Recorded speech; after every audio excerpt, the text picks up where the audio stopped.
So, there's this narrative that's emerged that I think is actually rather psychotic, where Iran is supposedly winning the war and Trump is losing. And see, I'm not a Trump supporter. I didn't vote for him. I voted for Kamala. I'm not a fan at all of the Trump administration or anything, so don't confuse me for cheerleading for the president.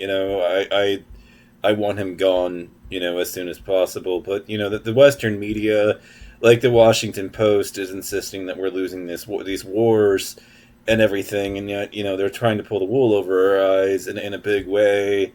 About this one. I mean, Western media, some of it is fueled by Iranian propaganda.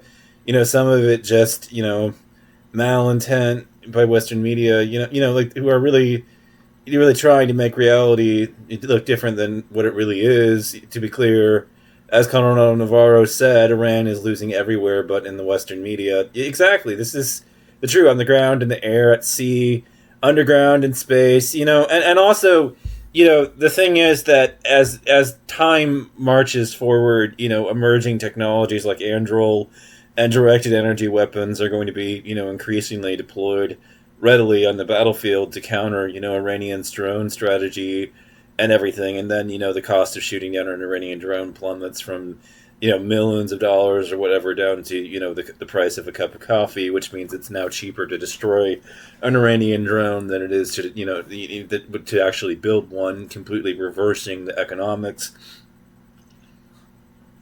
of the situation. That we haven't seen immediate success in the Strait of Hormuz does not mean that we are not slowly but surely strangling the Iranian regime and being able to destroy it. I mean, if you want to say that we're losing, then please explain to me why Iran is launching less and less drones and missiles. Why has their ability to launch those missiles declined if they are not in fact objectively losing? Our media is not really doing its job. It's lying to the American public about the situation on the ground. It wants to make it seem like we're losing this one. The fact is that directed energy weapons are coming. They will be deployed, more and more as this conflict continues. The Strait of Hormuz was mined. It is not easy to demine, a strait, but we are finding out that more and more pipelines are being built in the Middle East to completely circumvent the strait. Iran badly miscalculated this one. The A-10 Warhog, smashed up a lot of those boats in the strait and everything, and why it hasn't managed to completely reopen the strait, that is largely down to the fact that the Iranians mined the strait, and it's not easy to demine, especially when you're under fire. You can't have people firing on the ships that are trying to demine the strait, and everything. So the only real good option at this point is to just build pipelines to completely bypass the strait, which is exactly what the Gulf countries are doing. One more pipeline will be online by 2027, and when it comes online, it'll largely and pretty effectively remove all of Iran's leverage. And I'm not lying about any of this.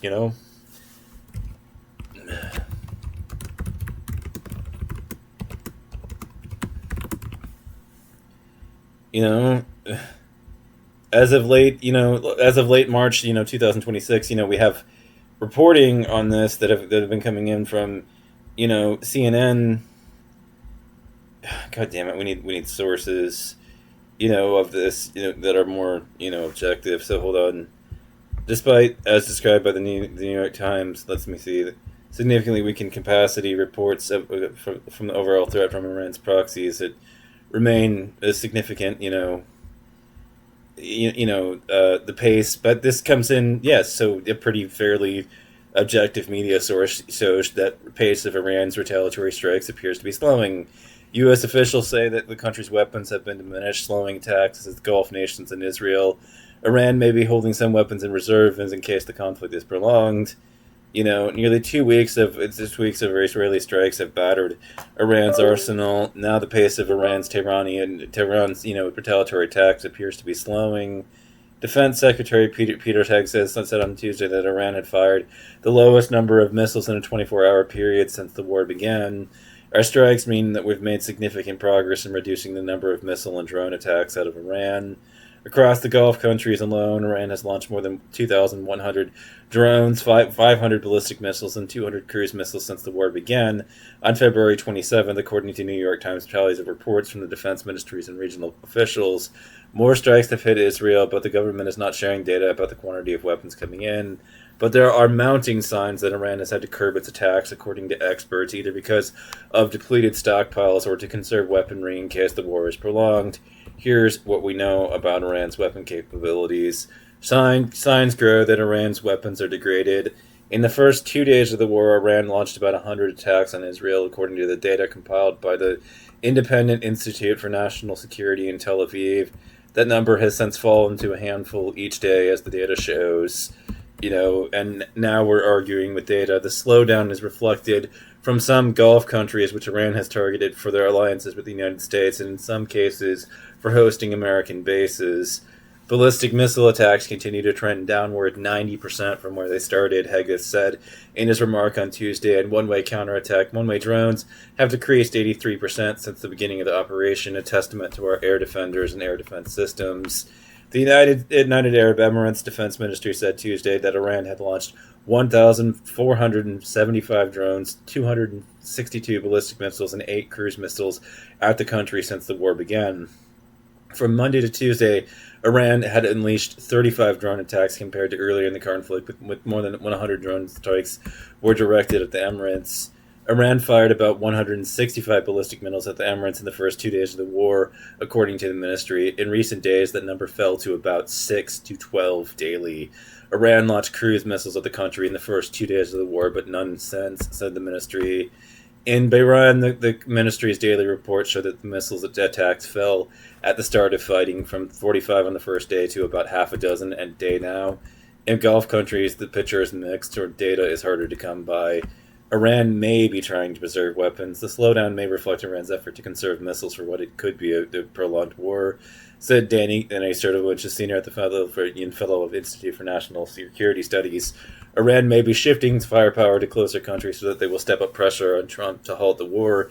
Iran may also be relying on Hezbollah and proxy Lebanon to strike Israel, as he's added.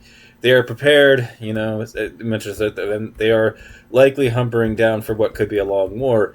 The whole problem with that is that more and more of our anti-drone systems, the longer they wait, the more and more that we'll be able to deploy systems like Anduril to counter this stuff, the more that we will be able to move, infrastructure in place to completely neutralize the tactics of this people. There are new weapon systems like, this one, Lattice, in particular. States and our allies depends on the deterrence of war. But we are losing our ability to deter great power conflict. We still rely upon small numbers of large, exquisite, heavily manned aircraft, ships, and other platforms to project military power. But our adversaries are building a vast arsenal of advanced weapons to find, target, and destroy our traditional forces, all at relatively low cost to them, but an unbearably high cost to us. We cannot, and we will not succeed without fundamental changes. We must be able to generate significant increases in our military power without significant increases in money and personnel. Put simply, our goal must be affordable mass. The ability to produce, operate, and sustain massive amounts of lower cost. And also know that this is coming. Directed energy weapons, Iran. Directed energy weapons used on the battlefield for the first time, and this is insane, The Navy's secret weapon may have already fired in Iran, The Navy unbolted the flank CIS, the U.S. sequence, and replaced it with a smooth black dome that won't name.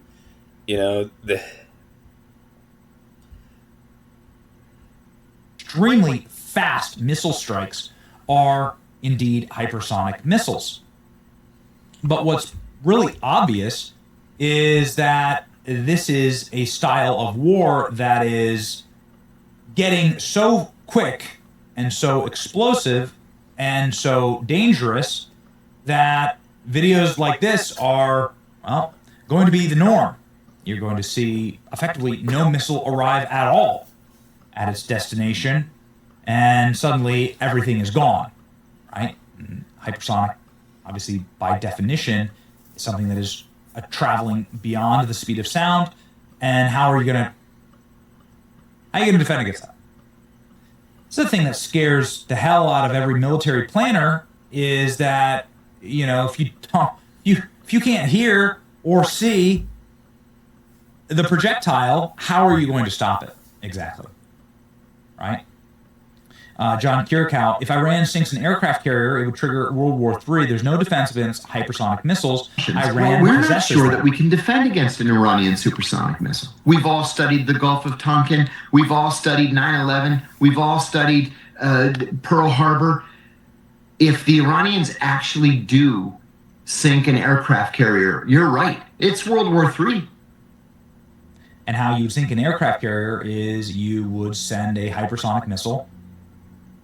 And there's really not many defenses against this.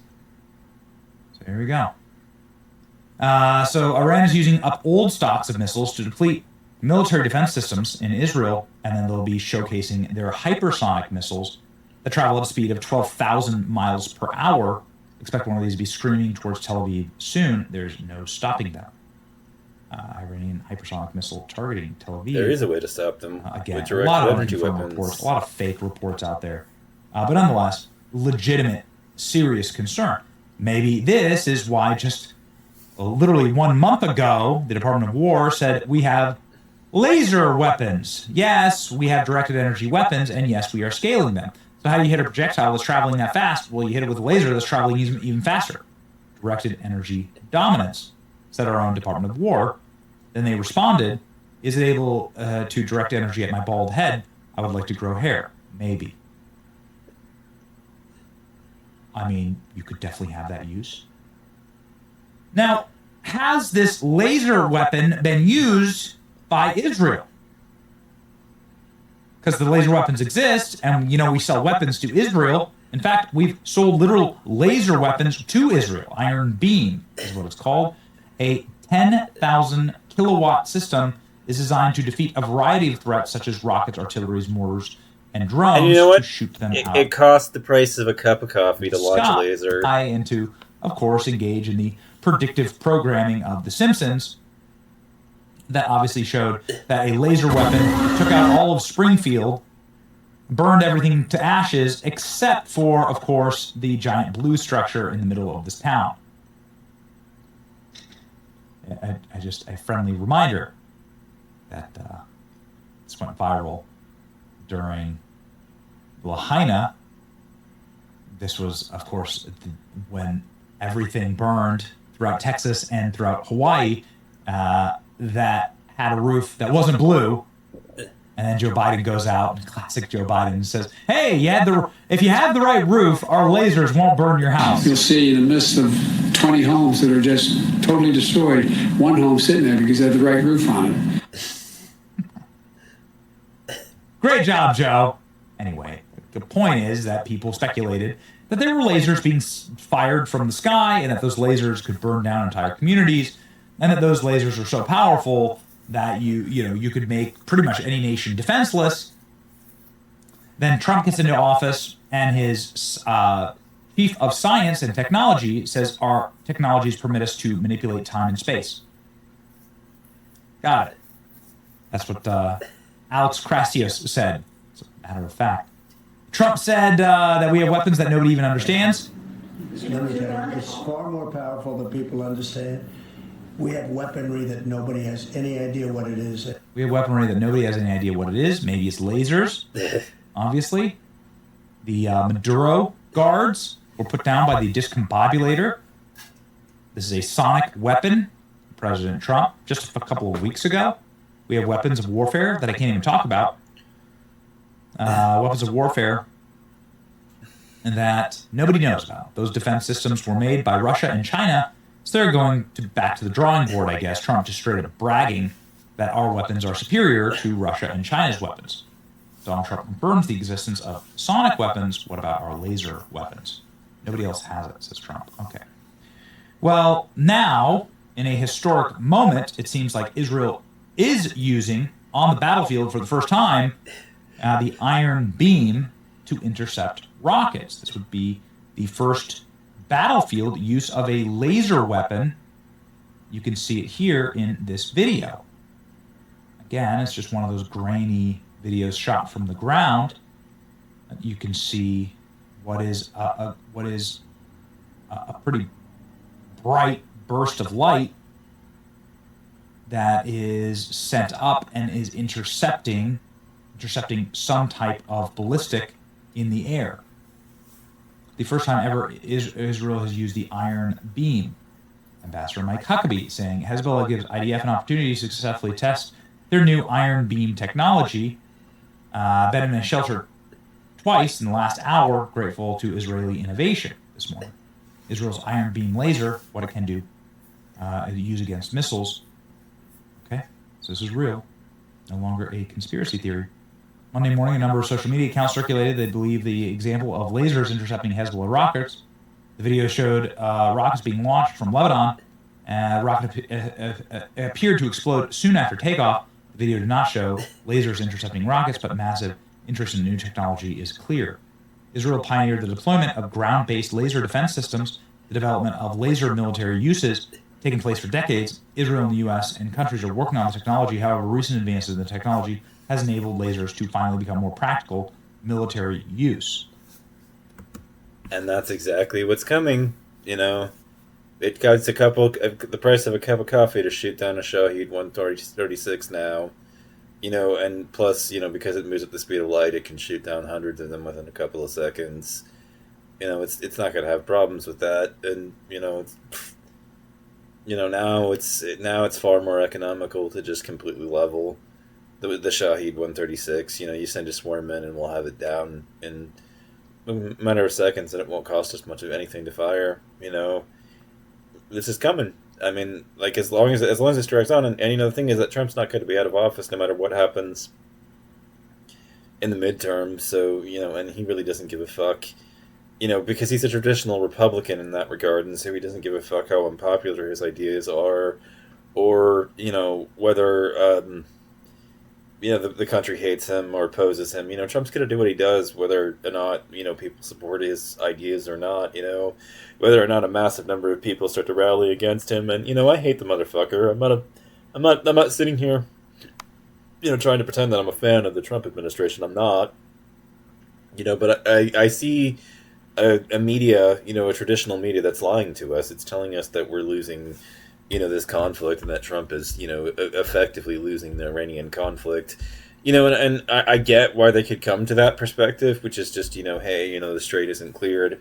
You know, if it was winning, we would think that, you know, the strait was clear. But I mean, the people that are, you know, pushing this shit, you know, please explain yourself. I mean, how the fuck is it the case that Iran's, you know, launching less and less attacks? And please keep in mind that if they are moving things to reserve, this is a strategic mistake, because, you know, the buildup of the military in the region is only increasing and everything. We are clearly, you know, in the area preparing for a large-scale offensive, you know, that is coming with, you know, lots and lots of things. I mean, we haven't even begun to commit to this conflict yet. It's escalating.